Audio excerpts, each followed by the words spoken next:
Hey guys, tonight we're stepping barefoot into the dusty morning of Thebes, somewhere around 1300 BCE. The sun hasn't even cleared the rooftops yet, but it's already glaring like your phone screen at 2 a.m. You're lying on a straw mat, half asleep and wholly confused, in a mud brick house that smells vaguely of onions, sweat, and, if you're being generous, ambition. The roof above you is low. The walls sweat with heat from the night before. Outside, a rooster lets out a strangled screech and someone's already arguing about grain rations. It's going to be a long day. And spoiler alert, you probably won't make it past noon. So before you get comfortable, take a moment to like the video and subscribe. But only if you genuinely enjoy what I do here.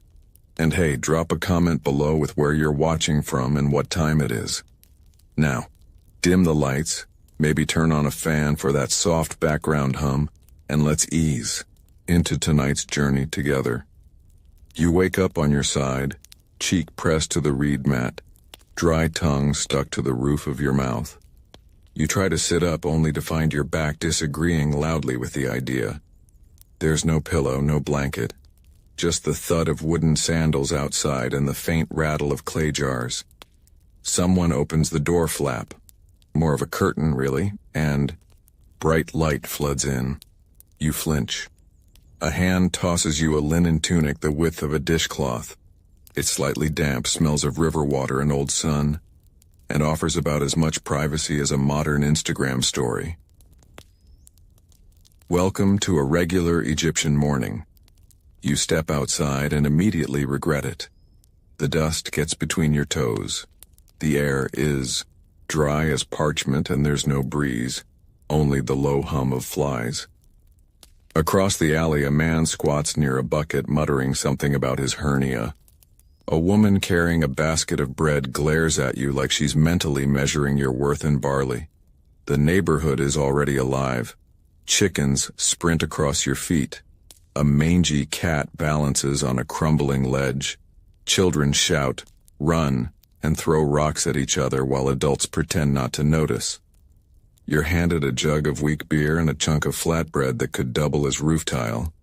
Breakfast, apparently. The beer's lukewarm, the bread stale. But it beats the alternative, hunger. You're urged toward the riverbank. No one asks if you slept well. That's not a question here.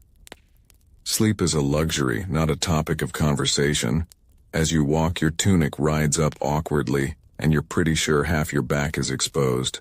A goat bleats at you judgmentally. You pass a small shrine tucked between two houses. A dried fish hangs from it like a forgotten air freshener. Someone's lit incense that smells suspiciously like burnt beetles. You try not to inhale too deeply. The Nile sparkles in the distance, but between you and the river is a maze of courtyards, rooftops, and vendors, hawking everything from onions to charms shaped like scarabs. One man tries to sell you authentic crocodile amulets. He's wearing one as a nose ring. You wonder if he takes trade. Like maybe for your soul. By mid-morning, you're already drenched in sweat. Your mouth tastes like baked mud and existential regret. You try to find shade beneath a fig tree, but it's already claimed by an old woman who guards it like it's a throne.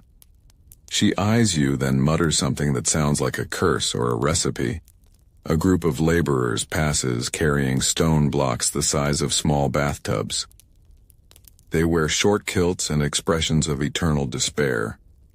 One of them glances at you with a look that clearly says, newbie. You try to wave. He sneezes in response. You reach a communal well, where a boy is pulling water with a pulley system that looks about one rope snap away from collapse. He gives you a thin smile and hands you a cup. The water tastes like damp moss and possibility. You savor every drop. Suddenly a conch shell is blown in the distance. That means shift change, or danger, or someone lost a bet. You're not sure. Either way, people start moving faster. You're swept up in the tide of sandals and shoulder bumps heading toward what looks like a field, or a battlefield.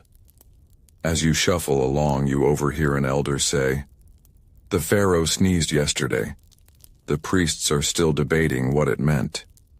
Some historians still argue whether such things were truly seen as divine omens or just an excuse to hold meetings in shady courtyards. You pause at a corner stall where a woman sells amulets and gossip. She points to your tunic and clicks her tongue. "New to Thebes?" she asks. You nod, feeling like the world's least prepared tourist. She hands you a papyrus charm for intestinal peace. You accept gratefully, unsure which end to apply it to. And so your first morning in ancient Egypt wears on. Grainy and sun-bleached, noisy and unrelenting. You've eaten, sweated, nearly tripped over a sacred ibis, and somehow avoided being cursed so far. But the hardest part of the day is still ahead, because soon you're expected to actually do something. Physical labor. In the heat. In a tunic that keeps betraying you. Sleepy yet? We're just getting started. The sun is now a molten coin in the sky, and it's only mid-morning. Your shadow clings tight to your feet, small consolation as you're herded like cattle with a dozen other workers toward the edge of the cultivated fields. You shuffle past, rows of papyrus stalks and flicking reeds, the path thick with buzzing flies and the unmistakable scent of warm fertilizer. Not the modern kind, the organic kind. The don't ask where it came from kind. A man with arms like carved sycamore bark's orders. His teeth are red from chewing something bitter, and his eyes say he's long since given up on the idea of joy. You're handed a long, curved tool and pointed toward a patch of dirt so dry it might actually be part of an ancient wall. Congratulations. You're a farmer now. The field work begins. You lean over, digging furrows into the stubborn soil, sweat running into your eyes. Your back is already protesting like a Roman senator after a tax raise. Your feet sink slightly into the earth with every step, releasing faint pockets of heat like the soil itself is exhaling. To your left, a teenage boy sings a work chant in a rhythmic drone. It's oddly comforting, until you realize it's about someone being eaten by a crocodile. You pause to look at the river beyond the field. It gleams peacefully, too peacefully. That's when you see it. A ripple. No, a wake. Something large gliding just beneath the surface, and now you remember the morning's rumor that a crocodile was spotted upriver. One that prefers fresh meat over fish. You're no expert, but judging by how fast your coworkers are hoeing the field now, that story might have legs, or at least very sharp teeth. Still, the overseer shouts at you to keep working. Because nothing says sacred duty like risking your limbs for a barley harvest that isn't even yours. You bend, lift, scoop, repeat. It's meditative in a way. Kind of like yoga. If yoga came with a real chance of being maimed. Your fingers blister, your mouth is chalky with dust, and there's a strange sensation in your lower back that modern chiropractors might call catastrophic alignment failure. Lunchtime rolls around, but don't get excited. Lunch consists of more bread, this time slightly moldy, and a thick onion paste so pungent it may double as bug repellent. One man sprinkles dried locusts over his portion like crunchy garnish. You try not to gag. You fail. The conversation at the lunch break is grim. One man lost a toe last week. Another claims he saw a sky boat during a heat wave. A woman tells you about her cousin's job as a temple washer, basically scrubbing down statues for 6 hours a day while being glared at by stone gods. At least they don't talk back, she says. Usually. It's not all bad, though. One older woman brings out a fig. A real one. Sweet, ripe, and likely stolen from someone important. She breaks it in half and gives you a piece. It tastes like summer, secrets, and maybe a bit of guilt. As the break ends, you hear an older man mutter something about how, in the time of Pharaoh Sneferu, the gods used to bless the workers with cool breezes. Other historians still debate whether these cool breezes were meteorological miracles or just wishful thinking woven into folklore. Afternoon means more labor, this time hauling bundles of harvested reeds to a communal pile. You almost drop one on a lizard, who looks at you with what can only be described as aristocratic disdain. Then it happens. Your sandal breaks. It's barely more than woven grass, and now it's two separate woven grasses. You hobble like a disgraced stork while a passing worker cackles and offers you one made from palm fronds. It's less of a shoe and more of a philosophical idea of what a shoe might be. You begin to fantasize about modern conveniences, arch support, SPF 50, flavored electrolyte, water. At this point, even instant noodles seem like haute cuisine.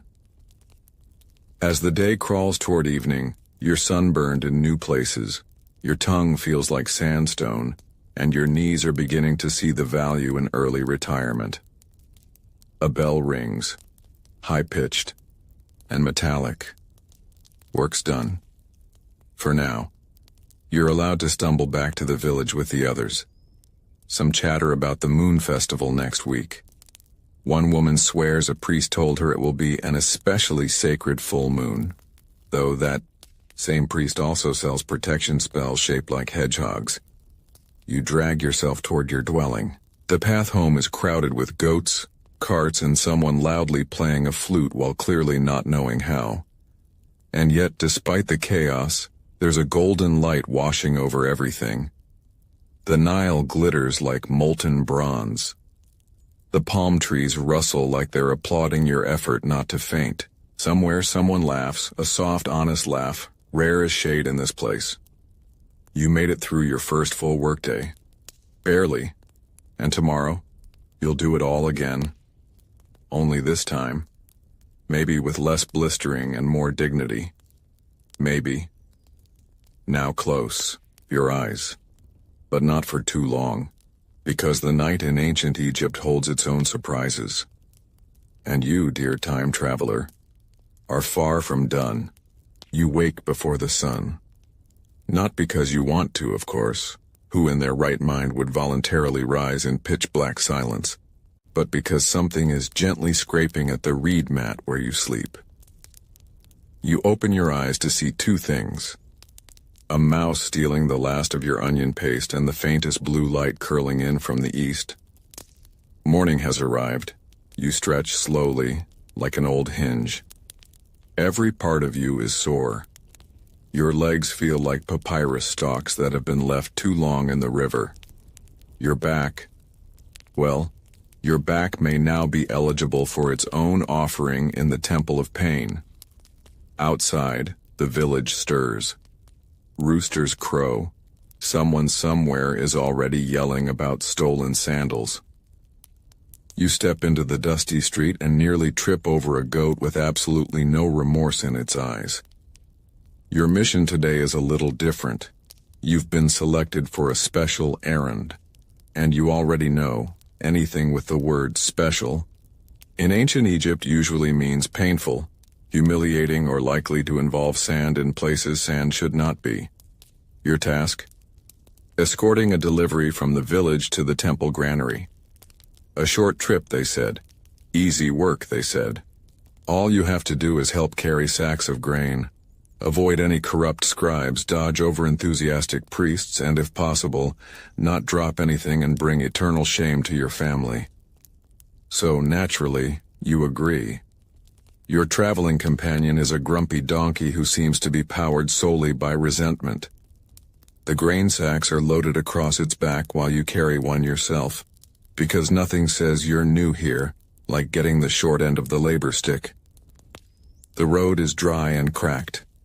Birds chatter in the date palms, and the breeze, if you can call it that, is more like a warm sigh from someone disappointed in you.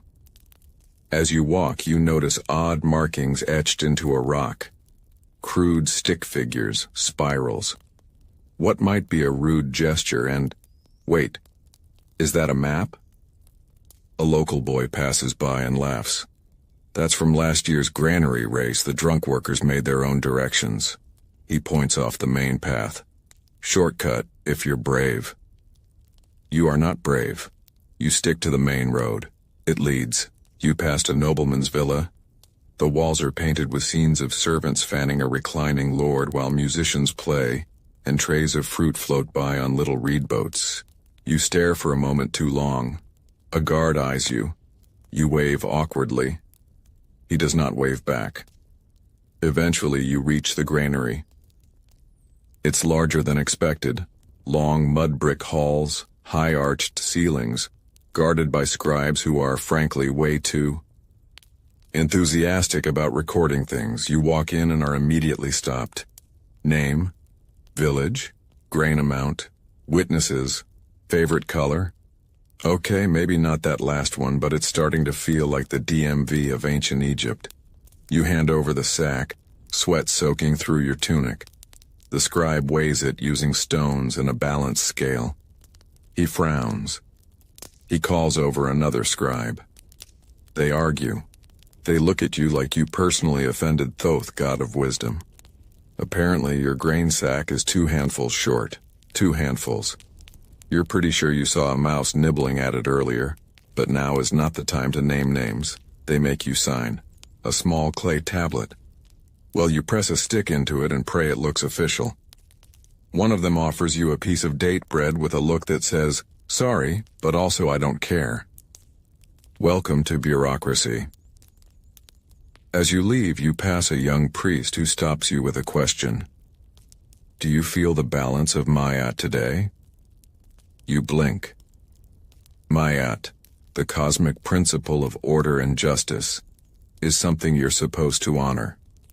You briefly consider saying, I feel the balance in my lower spine tipping toward ruin, but instead you just nod politely and pretend you're late for something sacred. On the way back, the donkey refuses to move. You coax it with words. Then, bribes, then existential threats. Eventually it moves again, likely just to spite you. You pass a group of children chasing each other with hollow reeds.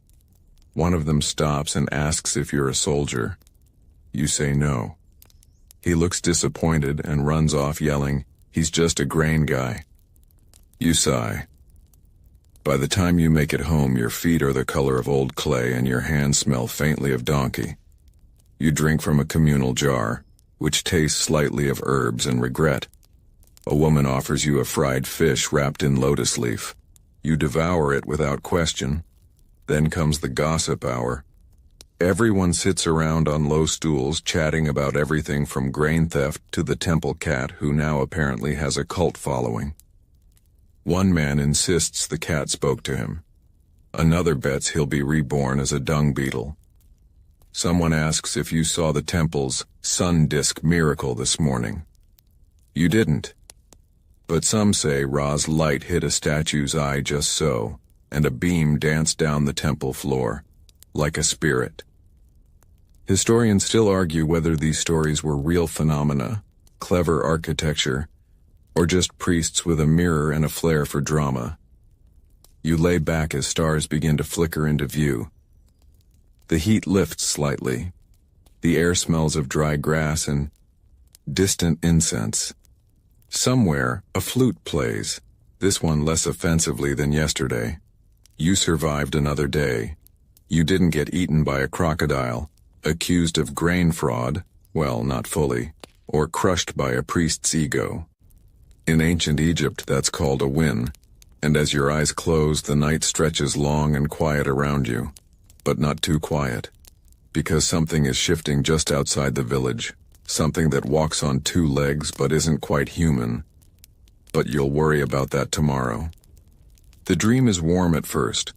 Sunlight glinting off the Nile, the sound of palm fronds rustling, your body floating like papyrus on the water's surface. But then it darkens. You hear chanting. not melodic or joyful, but slow and measured, like footsteps towards something you'd rather not see. You wake up not in bed but in a boat, which is alarming. Turns out you've been drafted for a funeral. Not yours, thankfully, but still. The neighbor's uncle, a man who once claimed he'd arm wrestled a crocodile and won, has finally met his match in old age and passed away peacefully, mid-sip of pomegranate wine. His family is honored, naturally, but tradition demands a proper procession down the river to the tomb site, and guess what? They need rowers. You sit near the front of the bark, squinting at the horizon, wondering when exactly you agreed to this. The priest leading the procession chants prayers to Anubis, his voice rising and falling like the tide, while the deceased, wrapped tightly in linen and tucked inside an intricately painted coffin, rests beside a pile of offerings. Bread, beer, tiny clay servants, and one truly aggressive-looking wooden duck. As the boat glides along the water, you realize this is no ordinary funeral. The destination is far from the usual burial grounds. You're heading toward the city of the dead. No, really. That's what they call it. A massive necropolis carved into the edge of the desert, where tombs yawn open like stone mouths, and the sun feels twice as hot. It's where nobles, scribes, and those who bribed enough officials spend eternity. You'd rather not be here, but duty, or social pressure and free fish sandwiches, has placed you squarely among the mourners. A woman beside you explains that every part of the ritual has to be precise. The songs, the objects, the order of steps. Miss something and the deceased might get stuck between worlds. Or worse, return. You nod solemnly while trying not to imagine Uncle Crocodile Arm as a particularly vengeful ghost. At the riverbank, men unload the coffin and carry it through the sand, their feet kicking up small dust storms. You're handed a papyrus fan and told to look useful. You wave it like you're warding off flies from the afterlife. As you approach the tomb, you see rows of hieroglyphs etched deep into the limestone, prayers to Osiris, pleas for protection, a grocery list. It's hard to say. Inside the chamber, the air changes. It's cool, stale, like the breath of time itself. The priest lights incense. The scent is sharp and floral. The chanting starts again, echoing off the stone. You catch glimpses of painted walls, scenes of the deceased hunting, dancing, feasting, all in eternal youth. Which is ironic, given that in life he mostly yelled at teenagers and stole grapes. Then comes the opening of the mouth ritual. The priest taps a special tool, a hooked implement, against the coffin, symbolically opening the senses of the dead so they can speak, eat, breathe in the afterlife. A solemn moment, which is, of course, interrupted by a child sneezing. Loudly, everyone jumps. You nearly drop your fan into the sacred oil. But the priest powers through, clearly used to funerals, being slightly chaotic affairs. Afterward, there's a feast. You're handed a slice of honey cake and a small jug of beer. It tastes oddly smoky, like it might have been stored in an amphora with a grudge. A man sitting nearby leans in and whispers, "Did you know some people were buried with curses painted inside their tombs?" You raise an eyebrow. "Oh yes," he continues, delighted. "Like anyone who disturbs this tomb will be eaten by crocodiles in the next life. Classic stuff." He chuckles and bites into a fig. You don't laugh. Later, as the sun begins to slip behind the hills, casting long shadows over the sand, you help clean up. The priest thanks you with a small token, a blue faience amulet shaped like an eye. "Protection," he says, "for the living and the nearly so." Comforting. You walk back toward the village under a sky bleeding orange and pink. Behind you, the tomb is sealed, its stone door rolled shut with a thud that makes your teeth rattle. The sound stays with you. That night your dreams return. You stand in a hallway lined with painted eyes. They blink, one winks. You wake up covered in sweat, clutching the amulet like it might whisper secrets. Outside, the village sleeps. But you notice something.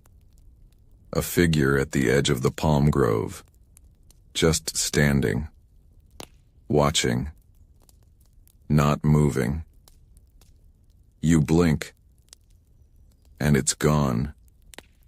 You tell yourself it was nothing, a shadow, a trick of the moonlight, but deep down a voice whispers, you should have waved that fan a little harder. Morning comes harsh and early, like a tax collector with a personal grudge. The sun slices through the thatched roof, and you're immediately reminded that linen sheets do very little to block aggressive daylight. You drag yourself upright, limbs stiff from yesterday's river rowing escapade. Maybe you're just sore, or maybe your body is rejecting ancient Egypt altogether. Either way, breakfast sounds like a plan, except there's no breakfast waiting. Instead, there's shouting. Lots of it. You peek out the doorway and spot a crowd gathering around a stone courtyard. At the center stands a tax scribe, smug as a cat in a cream shop, holding a scroll longer than your patience. His assistants carry writing pallets and what looks suspiciously like a portable complaint box carved from sycamore wood. Someone nearby mutters, "Time for the grain count." Ah yes, tax season. The ancient kind. Apparently today the state is coming to collect its due, and in ancient Egypt, that means food. Your neighbor, still chewing a reed stalk like it's a calming herb, groans. I told them the rats got into the granary. I even staged tiny paw prints. You try not to laugh too loudly, no one else is. The tax scribe calls names one by one. Each farmer or merchant steps forward, offers a tally of their harvest, and surrenders a portion to the government. In theory, it's fair. In reality, the scribe always seems to misplace records and round up. When your name, or let's be honest, your temporary alias, Nebu from the papyrus mill, is called, you stumble forward with an awkward smile. You have nothing to offer, so naturally you offer flattery. You've aged remarkably well, great scribe. That scroll really brings out the authority in your jawline. He blinks, scribbles something. Likely a fine. As you shuffle away, the neighbor leans in. Did you know tax scribes used to weigh grain with scales rigged to tip slightly in their favor? You raise an eyebrow. Oh yes, he says. One official's tomb had a statue of himself weighing grain, with the goddess of truth tied up in the corner. Very subtle. Back in your hut, you find a clay tablet pinned to your door. A bill, with late fees. You're not sure if the ink is smudged or if the scribe was just furious, but the threat is clear. Pay or offer labor. Guess who's suddenly employed by the Department of Irrigation? You spend the afternoon digging ditches under the scorching sun, the kind of heat that melts your ambition into a small, sweaty puddle. Every few minutes someone shouts, "More water to the barley fields," and you consider throwing yourself into the canal just to cool down. It's during one of these breaks, while pretending your shovel is a harp and humming funeral chants ironically, that you overhear two men talking about pyramid maintenance. Yes, those pyramids. Apparently, one of the smaller ones, more like a practice pyramid, has developed cracks from poor construction. They say it's cursed, one whispers. A worker sneezed near the tomb chamber and now he's growing scales. The other scoffs. He's just sunburnt. And dramatic. Still, the idea of haunted pyramids spreads fast. By the end of the day, half the crew refuses to touch anything triangle-shaped. By evening, your hands are blistered, your back protests every breath, and the river breeze feels like a luxury. You make it home just in time to catch the neighbor feeding his pet ibis, something that smells suspiciously like roasted fig paste. He offers you a bite. You decline gently. That night, as you lie on your straw mat, sore in places you didn't know could ache, you begin to appreciate the ancient Egyptian concept of mayat, cosmic order, balance, truth. Because frankly, the day has been chaos. You try to sleep, but your brain is still buzzing. You replay the tax scribe's smirk, the shovel blisters, the whisper of curses. Then it hits you. No one mentioned the true cost of surviving a day here. It's not the labor, or the heat, or even the supernatural threats. It's bureaucracy. Pure, unfiltered, hieroglyphic bureaucracy. And somehow, you suspect it's eternal. You wake up with the subtle grace of someone who slept on a bed of rocks and regrets. Your arms refuse to bend.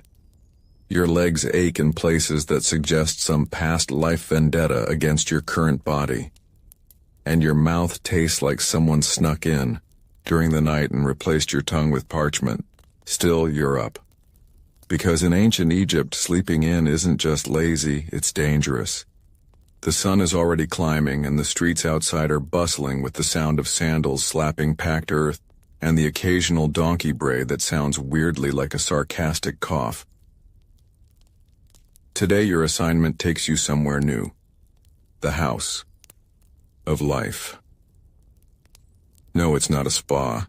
It's a temple complex / research center / scriptorium, run by priest scribes with more secrets than your high school crush's diary. You were volunteered by your neighbor, naturally, as a temporary apprentice. Probably because he saw you practicing your insulting the tax collector while smiling routine and assumed you had a gift for creative language. You're handed a reed pen, a piece of scrap papyrus, and a stern look from a man whose beard is braided in a way that suggests he has no time for nonsense. You're to copy a spell from the Book of the Dead. Neat. Just don't misspell anything or you might summon a lizard with the soul of a lawyer. The temple is cool and dark inside, lit by slits in the sandstone walls and oil lamps that leave the air smelling like roasted sesame and secrets. Hieroglyphs crawl across every surface. Stone, wood, skin. A novice nearby is translating a love poem while blushing so hard he fogs up his inkstone. Your task is simpler. Translate a protective incantation for nighttime travel. Perfect. You're literally trying to survive sleeping here. You start copying, but you keep glancing at the real scribes. Elegant, precise, borderline smug. They dip their pens just so, flick their wrists like calligraphy ballerinas, and chant under their breath like they're syncing with a divine Wi-Fi. One notices you staring. He raises an eyebrow. Do you know the duat? You blink. That a new herb? He sighs. The Egyptian underworld. You'll want to know your way around if you plan on surviving after you inevitably anger Thoth with your spelling. You thank him. It sounds like a threat wrapped in a compliment, but you'll take it. Midday arrives with heat like a furnace blast. The scribes break for lunch. Flatbread, lentils, figs, and gossip. You overhear a debate about whether or not cats can read human thoughts. One scribe swears his cat corrected a miswritten curse. The others nod solemnly. After lunch, you're sent to help inventory the temple's living scrolls. Not scrolls that are breathing, mind you, though someone insists one once growled at him. These are just constantly updated documents. Seasonal, flood predictions, trade tallies, names of nobles who mysteriously tripped into crocodile-infested canals. You stumble across a scroll on medical remedies and immediately regret reading it. Let's just say you now know. The ancient Egyptian cure for a migraine involves warm goose fat and chanting to the left ear. Specifically the left. But here's the kicker. They had brain surgery, as in actual cranial procedures using copper tools and beer as anesthesia. Some even survived. Some didn't. Some may still be haunting their barber surgeons. Did you know, one priest scribe says casually, that in some burial tombs, they found fake doors carved into the walls, meant to let the soul wander in and out? You nod wide-eyed. He adds, we built doorways for ghosts, and now we have paperwork for them. Somewhere in the distance, a cat yowls. As evening nears, you're released from temple duty with a handful of fig slices and a mild ink stain across your nose. You head home exhausted but buzzing. Despite the threat of ghost doors and cursed penmanship, today wasn't terrible. You've learned things. You've copied a spell. You only cried twice. But as you lie down that night, the walls of your hut feel a little closer, the ceiling a little lower. You wonder, if this is just one part of life in ancient Egypt, just one temple in one city in one dynasty, how many more layers are waiting to wrap you up like a bureaucratic mummy? You drift to sleep as a breeze nudges the corner of your reed curtain.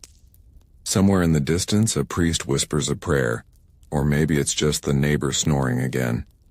Either way, you don't feel entirely alone. You wake to a faint rustling, not the charming kind like a breeze through papyrus reeds, no. This is the unmistakable sound of something living rifling through your things. Something that doesn't respect personal boundaries. You sit up sharply and lock eyes with your intruder, a baboon, a real, actual baboon, with the face of a disapproving librarian and the confidence of someone who's broken into far better homes than yours. It's chewing on your leftover lentils and judging your interior decorating choices. You freeze. It bares its teeth in what might be a smile, or maybe a threat. Hard to say with baboons. Welcome to the animal politics of ancient Egypt, where humans weren't always the dominant species in their own households. After a tense standoff involving a broken bowl and a lot of mutual blinking, the baboon leaves through the window like it owns the place. You flop back into your bed mat, wondering how long it'll take for the gods to smite you for calling one of their sacred animals a hairy little burglar. Because here's the thing, animals weren't just background noise in this world.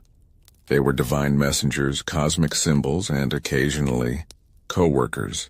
Today your journey leads you beyond the city, toward the animal necropolis of Saqqara. You've been sent, again not by choice, to help assist with preparations for a ritual involving mummified ibises. Yes, birds. Hundreds of them. All carefully, embalmed to please Thoth, the ibis-headed god of wisdom. You walk past burial chambers lined with animal sarcophagi. Cats, dogs, bulls, even crocodiles. Each wrapped with care, painted with respect, and buried with the kind of reverence your modern-day leftovers could only dream of. The priest overseeing the ibis preparation greets you with a solemn nod, and a voice so deep it sounds like it's echoing through the tombs of his ancestors. Try not to drop anything, he says, especially not the sacred resin, or the god bird. You nod. Internally, you scream. Your task? Gently anoint each mummified bird with oil, then recite a brief prayer while wrapping its linen bandages tighter. You're pretty sure you're just repeating the same 5 words in a loop, one of which might mean avocado, but no one corrects you. One scribe leans over and whispers, "You know, some historians believe these animal cults were less about theology and more about economics.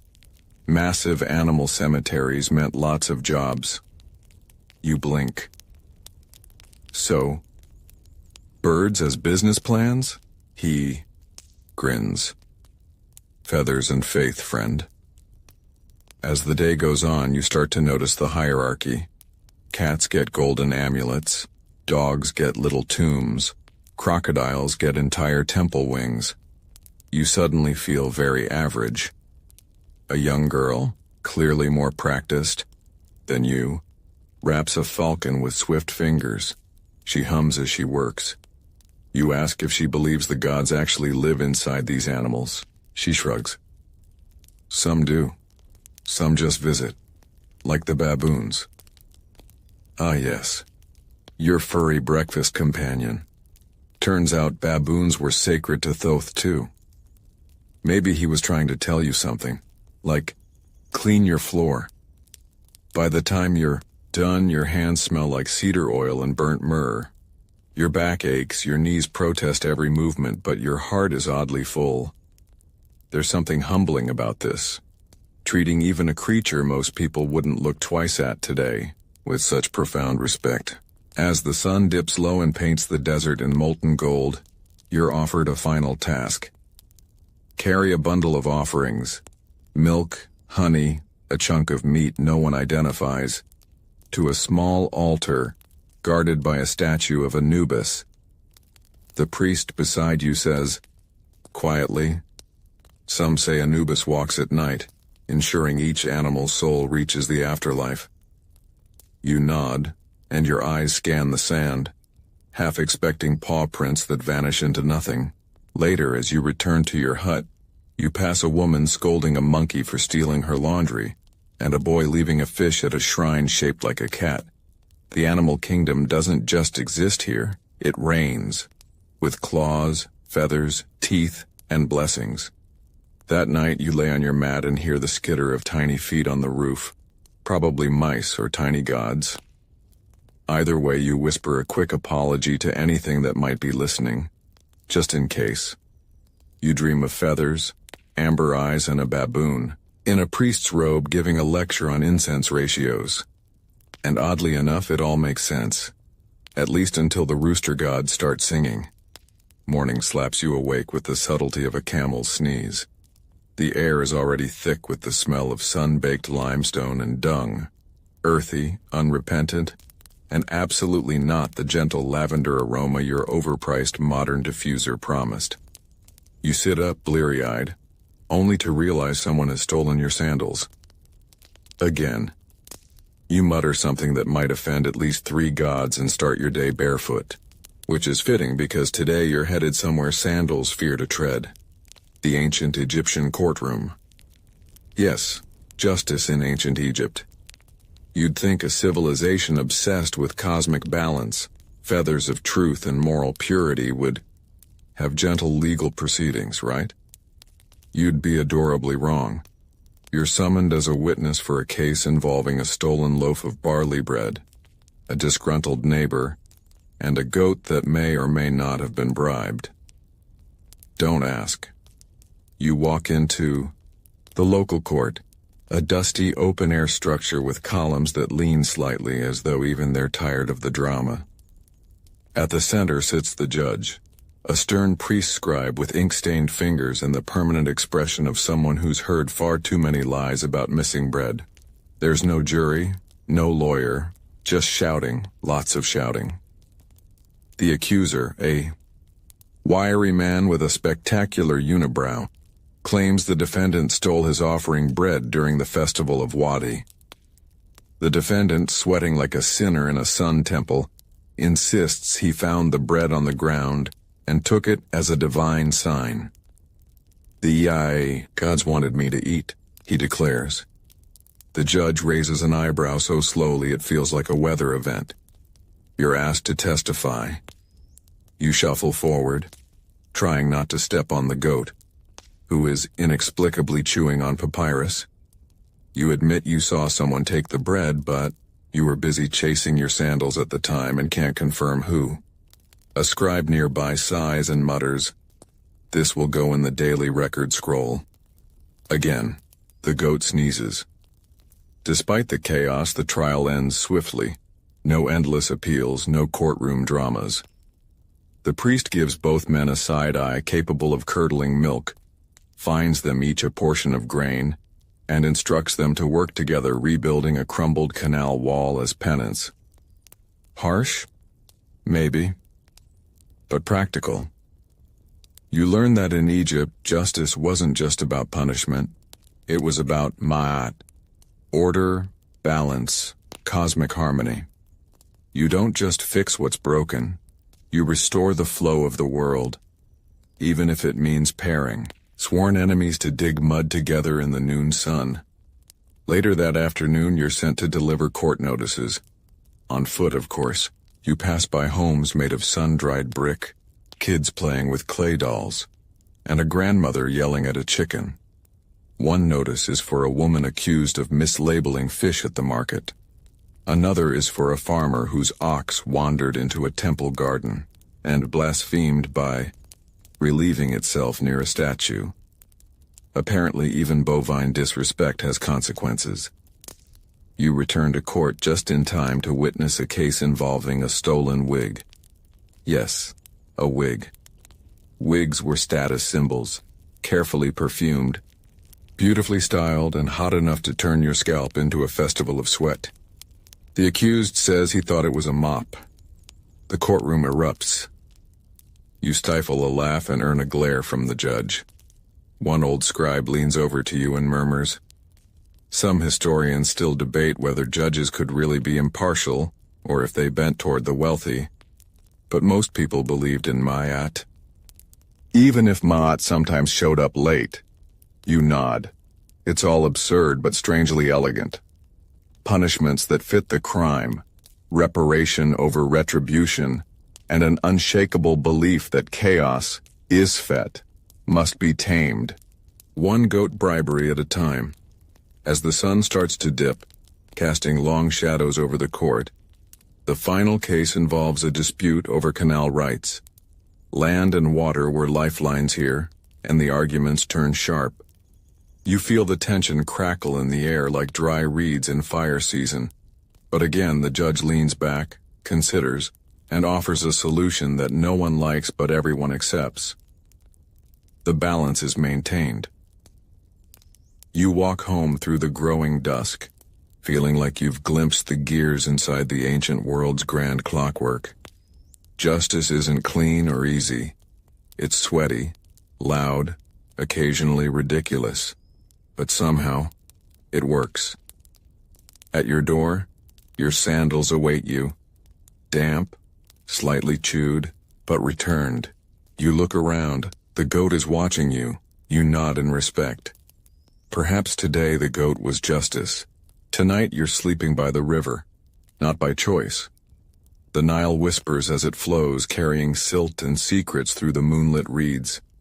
Your assigned task, as it turns out, is a noble one. Assist in the yearly flood ritual, a sacred tradition, wrapped in mud, mosquitoes, and the delicate art of not drowning. Let's rewind a bit. Earlier today, a temple priest waved an arm full of copper bangles in your direction and said, "You look like someone who respects the flood." Before you could say you merely respect dry socks, you were handed a linen tunic, 2 sizes too big, and a basket of lotus flowers, and shuffled onto a boat. Now here you are, kneeling in ankle-deep water while elderly men chant, teenage boys throw offerings into the river, and someone behind you is definitely peeing.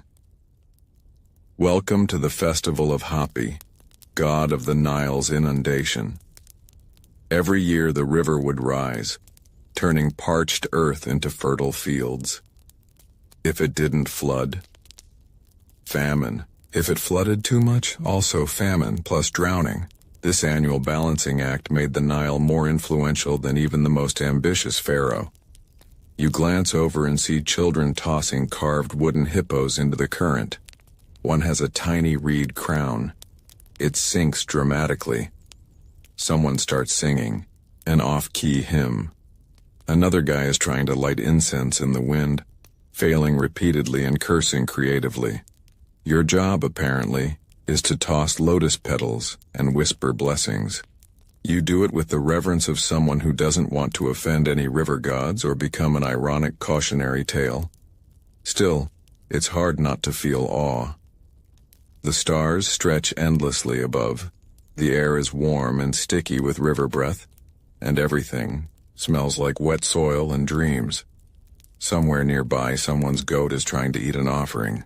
You pretend not to notice. You're told by a wrinkled woman, face lined like papyrus, that in some regions they threw statues of Hapi into the water to encourage him. Others placed sacred amulets or even small clay tablets with prayers etched on them.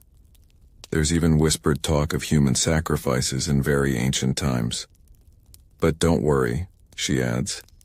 That's not been done since your great-great-great-great-grandfather's ghost was still walking. Comforting, you wade back to shore and help light torches for the final procession. A scribe explains that this ritual isn't just religious, it's bureaucratic. The flood level is recorded in something called a nilometer, a carved stone pillar that acts like the ancient world's weather app. Farmers' taxes are later calculated based on how generous Hapi has been. More water, more crops, more taxes. Some scribes probably cheered when the river rose. The crowd moves in a wide, spiraling dance around a small shrine to Hapi, the deity depicted as a plump, androgynous figure with lotus breasts, symbolizing fertility and abundance. You learn that this dual-gendered representation was intentional. Hapi was not just giver of life, but balance itself. Balance. That ever-present Egyptian obsession. You find yourself swaying with the music, dizzy from smoke, sleep-deprived, and oddly at peace. One woman begins painting blue water lines on your arms with crushed indigo pigment. You belong to the flood now, she says, chuckling. There's something poetic about it, being marked by the water that feeds, threatens, and defines your life. The ceremony ends with food. Fish wrapped in lotus leaves, barley cakes, dates so sticky they glue your molars together. People laugh. A few cry. One man loudly proclaims that Hapi appeared in his dream last week and told him to invest in onions. No one questions this. As the festival fades into night, you're told to keep watch near the water's edge. The river is calm now. Deceptively so. But you've heard stories. Of crocodiles who slipped through reeds like whispers, of spirits that travel upstream searching for offerings, and of one priest who vanished after mocking Hapi's hips. You're not planning to mock any hips tonight. You lie down near the embankment, the mud warm beneath your blanket. The stars shimmer, and the moon reflects in the slow swirl of the Nile. You close your eyes, breathing in the smell of moisture and silt, and wonder, how many people across thousands of years have lain right here? How many dreams carried downriver? How many prayers caught in the reeds? Just before sleep takes you, you feel something nudge your foot. You open one eye. It's the goat again. Still chewing. Still watching. You scoot away. Some nights, the past doesn't just whisper. It chews. Morning hits you like a sun deity with something to prove. You wake up to the sound of temple bells and the sharp realization that you slept in your ceremonial tunic, now crusted with dried lotus petals, Nile mud, and what is hopefully just fig pulp. The goat is gone, probably off to give another spiritual performance elsewhere. Today's lesson? Work doesn't wait for dreams, especially when you're living in ancient Egypt. You're herded, politely, but insistently, toward the temple granary. Turns out your new role is helping with the ancient Egyptian bread supply chain, and if that doesn't sound exciting, wait until you realize it's also about beer. Yes, beer, the great equalizer. In this sun-bleached world of pyramids, gods, and possibly haunted goats, bread and beer were daily staples. Rich or poor, priest or peasant, everyone downed barley like it was their job. For many, it was their job. You step into the granary's cool stone interior. The air smells of grain, dust, and warm yeast like someone's trying to bake a memory. A group of women kneads dough with forearms that could wrestle hippos. Children chase each other around ceramic vats of fermenting mash. A priest supervises, sipping what looks suspiciously like a breakfast brew. You're handed a wide bowl of beer porridge, thick, chunky, slightly sour. You're told it's nutritious. You tell yourself that as you chew it like a responsible citizen. Nearby, scribes are tallying grain rations using wax tablets and tiny tokens, keeping track of who gets what. You try not to spill any beer on them.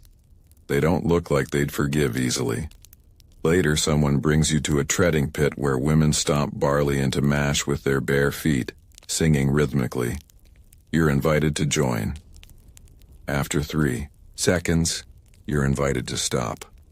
Turns out your stomping tempo disrupts the yeast. You wander over to the baking area, where dough is being shaped into conical loaves and placed in molded clay ovens. Vertical tubes that radiate heat like ancient microwaves. The loaves puff, crack, and come out steaming and slightly burnt. Just the way Ra intended. One baker tells you that bread here doubles as currency. People are paid in it. Taxes collected with it. You even hear about a minor government scandal involving underweight loaves and a nobleman's dog. Historians still argue over how that trial ended. Probably with a lot of chewing. A moment of rest finds you under a fig tree. Someone hands you a date, sticky and warm. You eat it because saying no to free sugar in this heat feels criminal. A woman sits beside you, weaving reed baskets for bread, transport.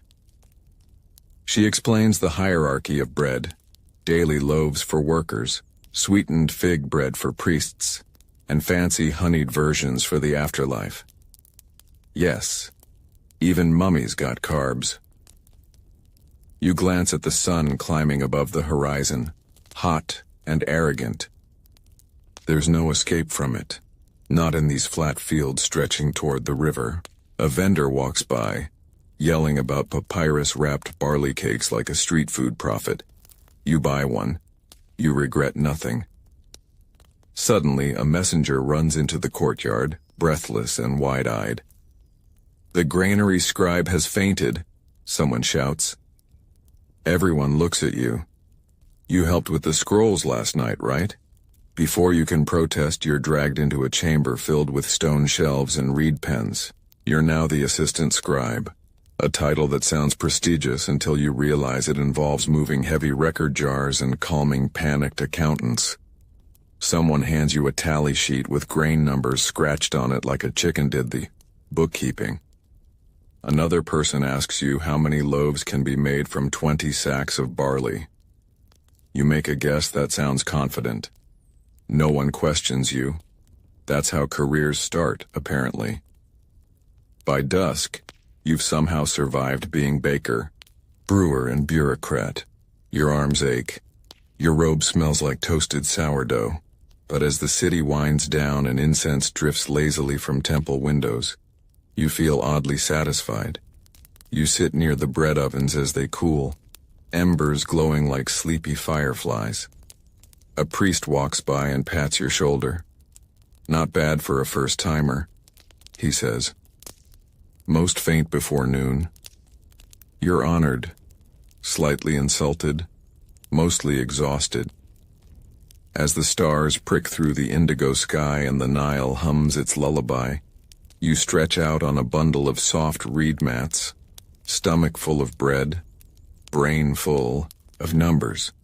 Somewhere in the distance, drums from another festival thrum low and slow.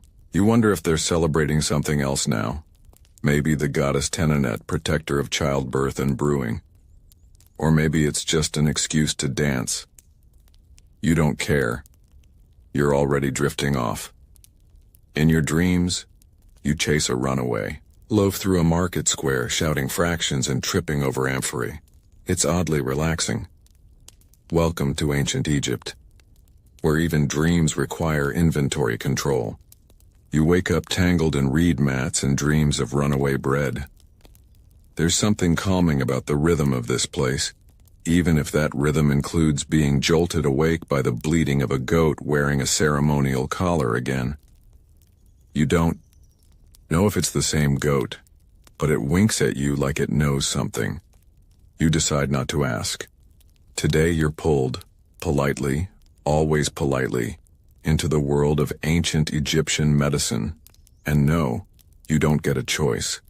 You sneezed during breakfast and someone declared it an omen. A temple priest-physician arrives. He carries a scroll, a small bronze scalpel, and the faint aroma of garlic and honey. You're told he's highly respected. He's also wearing eyeliner thick enough to withstand a sandstorm. You follow him into a low, cool room filled with baskets of dried herbs, carved amulets, and strange-looking tools that look suspiciously like tweezers and melon ballers. He beckons you forward. Your humors are unbalanced, he says solemnly. You nod like you understand. You absolutely don't. He starts by smearing crocodile fat mixed with juniper berries onto your chest.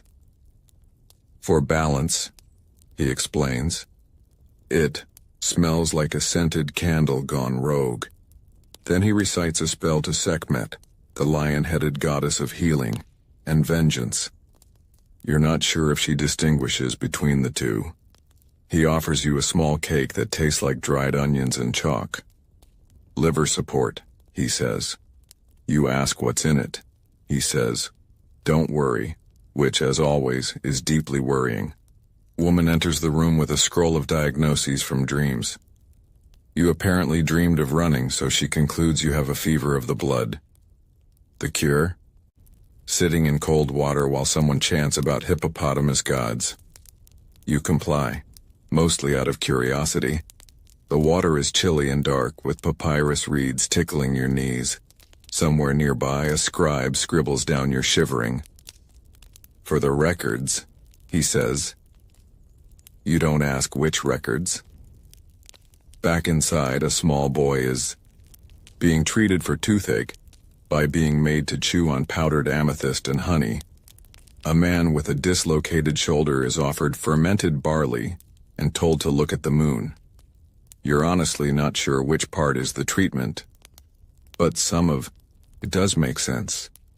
You see careful wound cleaning, honey used as an antibacterial salve, and even surgical tools that look strikingly modern. You watch a priest set a broken arm using linen and wood, muttering a prayer the whole time. Apparently, medicine here is part science, part sorcery, and entirely confident in both. One healer tells you about the Ebers papyrus, a long scroll full of cures, spells, and extremely confident guesses. We have over 800 recipes, she says proudly.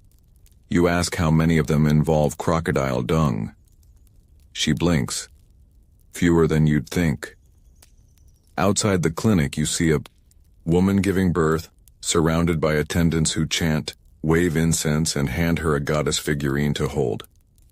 You avert your eyes, but the strength in the air is undeniable. Life continues raw and loud and sacred. You're handed a jar of ointment and told to rub it on an elderly man's knees. It smells like mint, fish oil, and defiance. He grins, pats your hand, and says something about how young people never survive long in temples. 3 days, he adds. Then they put you with the embalmers. You laugh. He doesn't. Later, as incense coils lazily in the clinic's warm dusk light, you help a child collect herbs. She teaches you which plants to avoid, especially the one that makes your thoughts run away from you. You quickly tuck that into your mental no-thanks drawer. The priest-physician thanks you for your help and hands you a small token, a scarab carved from lapis lazuli. For protection, he says. You don't ask from what. That evening, as you watch the sun dip below the edge of the Nile and scatter gold across the water, you feel a little clearer. Maybe from the mint fish ointment, maybe from the herbs, or maybe just from surviving another day in a civilization that somehow blends ritual, reason, and a whole lot of animal byproducts. Your head rests against a warm stone wall. Someone hums a lullaby about the sun god returning in the morning. You close your eyes and imagine it.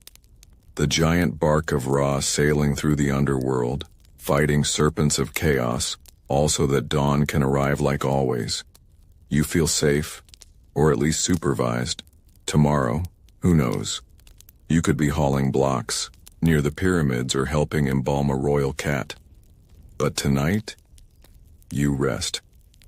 And if your dreams are a bit stranger than usual, with crocodiles whispering remedies and a goat offering you medical advice, well, that's just Egypt working its magic. You're jolted awake by shouting. Not the panicked kind, more the competitive yelling about bread kind. It's market day. You're dragged, okay, strongly encouraged, into the bustling, loud, occasionally fragrant bazaar of an ancient Egyptian city. And from the moment you step into the labyrinth of stalls, rugs, and arguments, your senses are ambushed. Spices, actual pyramids of them, dare you to sneeze. A small boy waves a live duck at you. Someone shouts about onions as if they hold state secrets, and everywhere. Linen, pottery, perfumes, trinkets, fish, uncomfortably fresh, and about 6 types of beer. Try this, a merchant urges, holding out a fig. You do. It's good. Then he tries to sell you the basket it came in, then the shirt off your back. You move on. You've been here 10 minutes and you're somehow already slightly wealthier and definitely more sunburned. A woman waves you over and offers a kohl eyeliner demonstration, right there, using a tiny bronze wand and a chunk of crushed galena. You protest. She wins. You now look mildly seductive and oddly aggressive at the same time. As you wander deeper into the market, you realize this isn't just buying and selling. This is where news spreads, deals are struck, and careers begin or end with one careless comment. You eavesdrop on a scribe and a noble arguing over the price of a goose. It ends in a handshake and a receipt carved into a sliver of pottery. You want to ask what happens if someone returns something. You don't. You suspect it involves shouting. A curious stall sells amulets claiming to ward off everything from scorpion bites to marital disappointment. The vendor winks. You buy one. 2 actually, just in case, then comes the food. Oh, the food. You're handed a bowl of lentil stew with coriander, then a flatbread hot from the clay oven, then something involving pickled radish and more honey than any health official would approve of. You try them all. Regret nothing. Except the fermented fish paste. You regret that. Next to a potter throwing clay with hands so fast they blur, you meet a woman selling perfume cones. Place it on your wig, she says. Let it melt through the day. You eye the cone skeptically. It smells like date syrup and ambition. A child tries to barter a small wooden toy hippo for your sandals you almost accept. Then remember, you'll need those to walk back across the sun-baked road that could fry an ostrich egg in 30 seconds. Business is life, a merchant says, unprompted, while adjusting a stack of flax bundles. But gossip is better. He proceeds to tell you who's marrying whom, who owes grain to the temple, and which priest once fainted in the bathhouse. You pretend to be shocked. In a quieter corner of the market, scribes sit under woven canopies, offering their services. Writing letters, drawing up contracts, or just explaining what the heck all those hieroglyphs mean. You consider asking for your name in ancient script, but last time someone did that they got smells like goat. Suddenly the crowd shifts and a royal procession passes. Well, more of a swagger, really.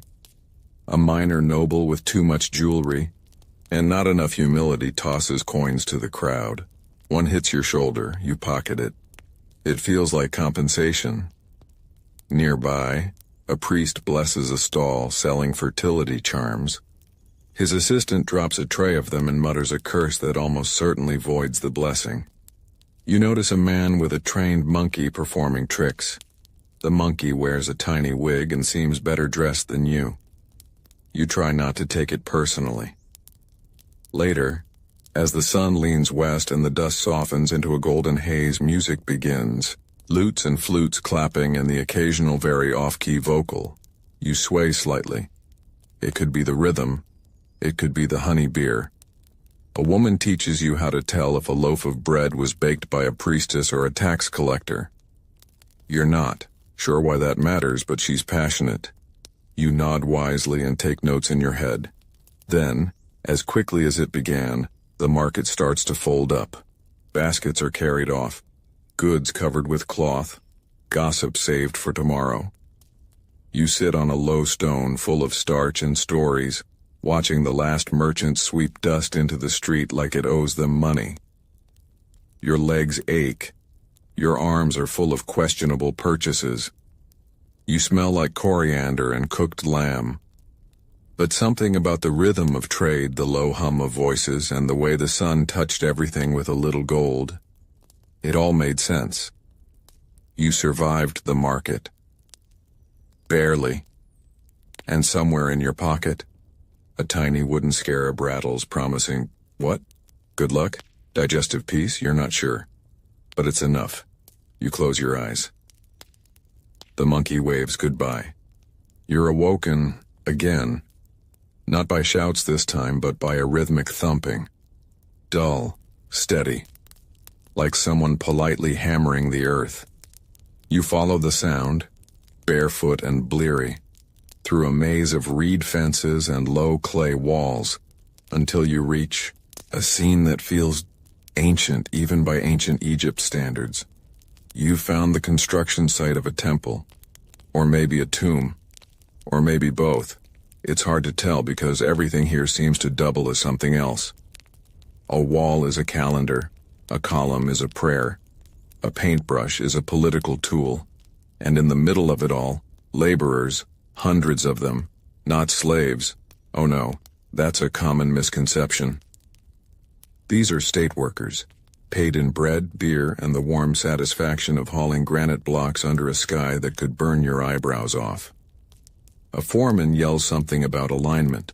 Someone else yells back that it's spiritually aligned, and good enough. A third person drops their chisel and just sits down for a minute. You feel that deeply. You shuffle over to the stone cutters, where a man with arms like tree trunks chips away at rose granite with a dolerite pounder. Basically, one rock beating up another rock until something useful happens. You ask if it's hard. He blinks slowly. Only for the first 10 years? Right. Nearby, a group of workers mix mud and straw with their feet, dancing in circles to make bricks. It's weirdly festive, like a rave sponsored by a gardening store. A teenage boy offers you a try. You step in. It's squishier than you expected. Somewhere a frog hops out, possibly offended. Someone claps when you step out of the pit. And someone else immediately hands you a basket of dried dates, like that somehow makes this better. You try to look useful. You help carry a rope. The rope does nothing, but everyone nods at you approvingly. Then you're waved over by the scribes, sitting under a canvas tarp, utterly untouched by dust, sweat, or labor.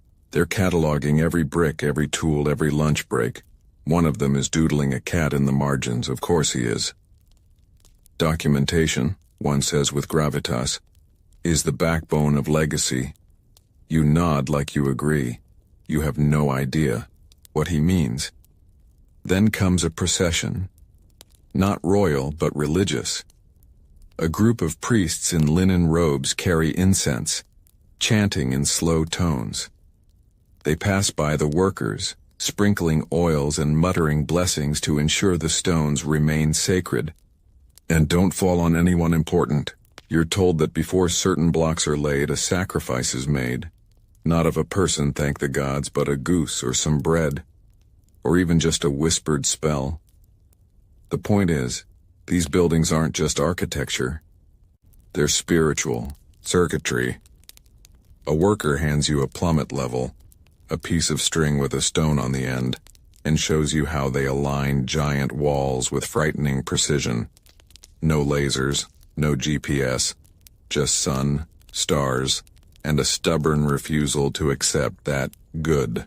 Enough is good enough. He grins, missing a few teeth, and says, "Even Pharaoh wants his tomb to be square." You make a note to check if any of your IKEA furniture is spiritually aligned. Midday. The heat is punishing. A bell rings, and workers collapse into the shade, guzzling jars of sour beer and chewing onions like apples. You sit beside them. No, one speaks. The quiet is sacred. Someone hands you a flat cake. It tastes like flour and regret. You eat it all. An elder tells you about how during the reign of Ramesses II, workers once went on strike, the first recorded labor strike in history. They weren't paid in full, so they stopped working, sat down, demanded their wages in bread and oil and sweet cake. You blink. And did it work? He grins. Eventually. Pharaohs don't like unfinished tombs. You file that under facts that would surprise your high school history teacher. As the sun begins to dip and shadows stretch long across the unfinished columns, the workers return to their stations. The rhythm of the pounding resumes. Somewhere, a woman sings an old song about bricks and blessings. You hum along, not knowing the words but feeling the rhythm. You help lift a ceremonial stone marker just to say you did. It doesn't go far. But someone cheers. Another pats your back. You're now an honorary temple worker. You ache. You stink. You're sunburned in new places. But for a moment you feel like part of something immense and enduring. An effort that's less about survival and more about significance. The wind carries a hint of crushed myrrh. The stone beneath your feet hums with ancient intention. And, as night settles in, you curl beside a stack of sun-warmed bricks, listening to the heartbeat of history thump softly under your skin. You're jolted awake by something brushing your arm. You blink up to see a monkey, yes, a monkey, trotting off with what's left of your onion cake. Behind it, the city of Thebes is yawning into life. Morning light slices through the dust, gilding the limestone walls and waking up the sacred chaos. And you? You're off to meet the gods. Well, not the actual gods, though if anyone claims to have tea with Ra, you wouldn't be surprised at this point. No, you're heading to the temple precincts, a place where politics, power, and perfume blend together, like a bizarre smoothie of divinity. You pass under massive pylons carved with scenes of battle and ritual, each one practically shouting, "Look at our pharaoh, look at how divine he is. Also look at how many enemies he flattened." Inside, the air shifts. Cooler, thicker, like the walls are holding their breath. You find yourself in the hypo-style hall, a forest of stone columns so tall you half expect Tarzan to swing across them. Light trickles in from high slits, catching motes of dust that dance like tiny golden spirits. A priest glides past you in white linen reeking of frankincense. You follow, trying to appear casual.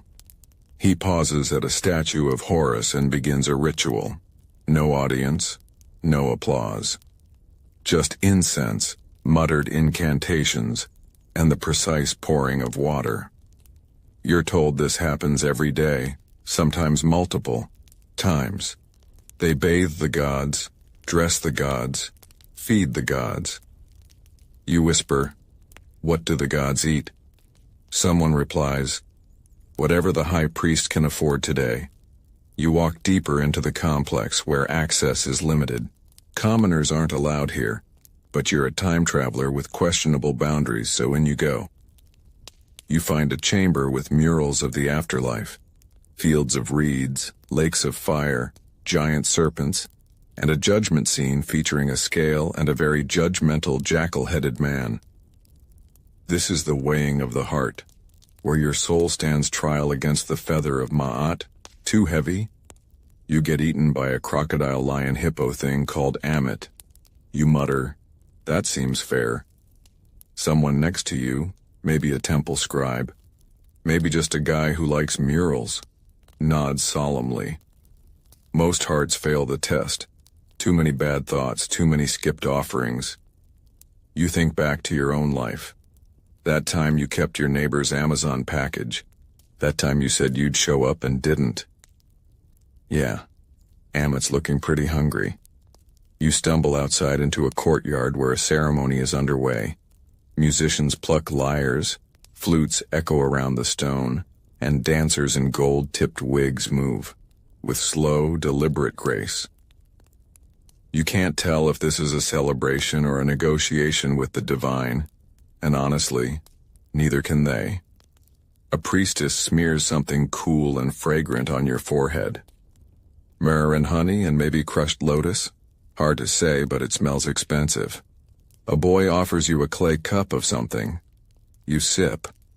It's blue beer, brewed with local herbs and somehow optimism. Then comes a hush.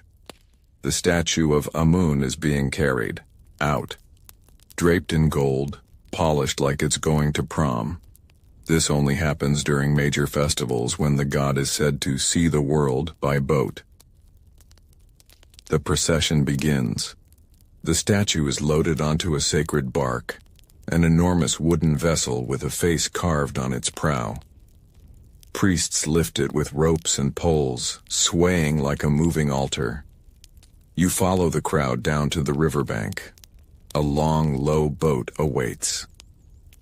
The god boards first, then the rest. No one wants to outshine Amun. As the boat glides onto the Nile, flowers are tossed. Incense clouds follow. You're invited on board somehow.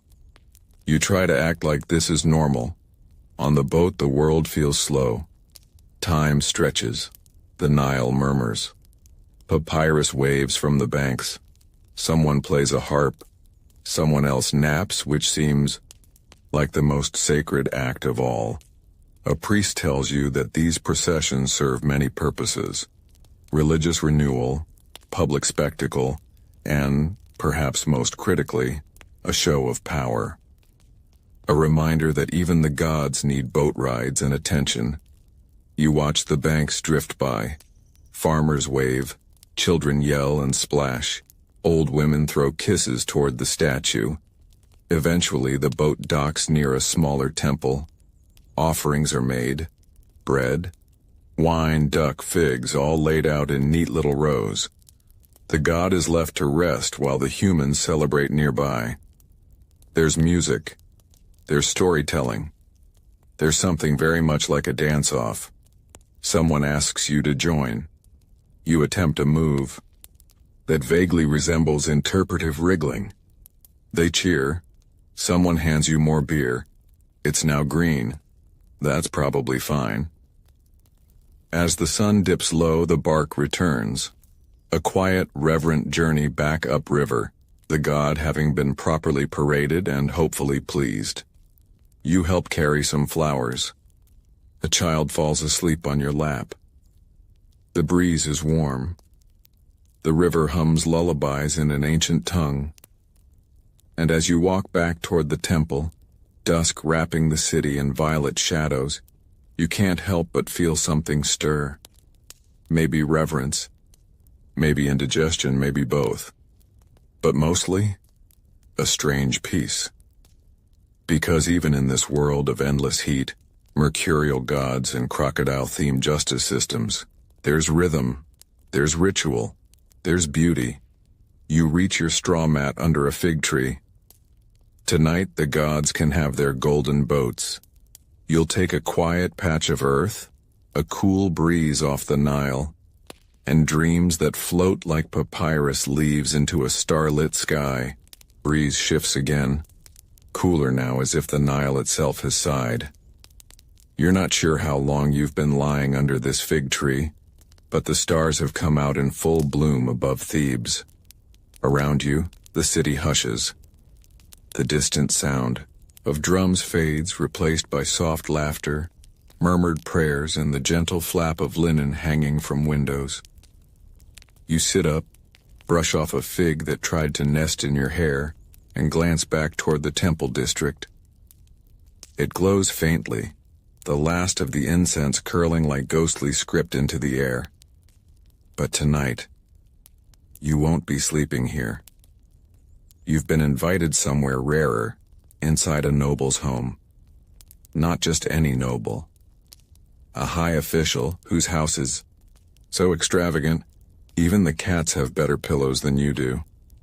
As you step inside, your feet meet cool, polished alabaster floors. Lotus motifs spiral across the tiles, like little floral messages from a designer with too much time and too many pigments. Servants appear like phantoms, silent and skilled. One offers you a cloth soaked in rose water. Another gently places chilled melon in your hand as if it's the most sacred object in Thebes. The master of the house greets you in a robe that probably cost more than your entire 21st century wardrobe. He offers you a seat beside a fountain. Yes, a fountain, inside the house. Birds flutter above it. A monkey nibbles on a pomegranate like it's a dramatic actor in a silent film. Dinner is brought out, and, oh, dinner is not playing around. You count 6 kinds of bread, 2 stews, a platter of roasted duck glazed with something sweet and sticky, and a pyramid, yes, a literal food pyramid, of dates, figs, and candied lotus root. You're still chewing when a singer begins to hum. A harpist joins in. The music is low and slow like a heartbeat just before sleep. The noble leans over and says, "We believe the gods walk among us during meals." You nod solemnly, then immediately drop a grape into your lap. As the night winds on, the conversations drift from local gossip to stories of the afterlife. One guest claims their grandfather saw a ghostly bark float through the air during the festival of the valley. Another swears they dreamed of being judged by Osiris, and passed. You say nothing about your Amit-related anxieties. Eventually, someone stands to recite a poem, an ode to sleep, of all things. It's melodic, melancholic, and mildly overdramatic. But the way it's delivered makes your eyelids heavier with each line. The host notices. He smiles. The best guests fall asleep before the poem ends. It's a compliment. And so, they lead you to a sleeping chamber. The walls are painted with scenes of boats and stars and fields of reeds, a ceiling fan, a palm frond tied to a string and operated by a sleepy servant, creaks rhythmically above your head. You lie down on a mat stuffed with papyrus and wrapped in linen so soft it could probably file for diplomatic immunity. Outside, the Nile murmurs its endless lullaby. And inside you, stillness. For a moment you reflect on crocodiles and perfumed gods, on blue beer and monkey thieves, on the impossible weight of a feather and the quiet dignity of a temple scribe, on how, despite the sweat, the sand, the ever-present possibility of hippo attack, you made it. You lasted a day, a whole day in ancient Egypt. And though the roads were brutal, the bugs were ambitious, and your heart is still probably too heavy to pass divine judgment, you did it. You felt the sun the way they did. You heard their songs. You wandered through their prayers and their pyramids. You laughed with them. You broke bread with them. You danced poorly at their river parties. And you fell asleep under the same stars they once whispered wishes to. So now your breathing slows. The fig tree outside rustles gently. The fan creaks one last time, and your mind begins to drift, not down the Nile, but somewhere older, through golden fields, beside sacred cats, past forgotten altars, and the quiet echo of sandals on stone, until there's only darkness and dreams, and the soft hush of a world so ancient, it no longer needs words to be remembered.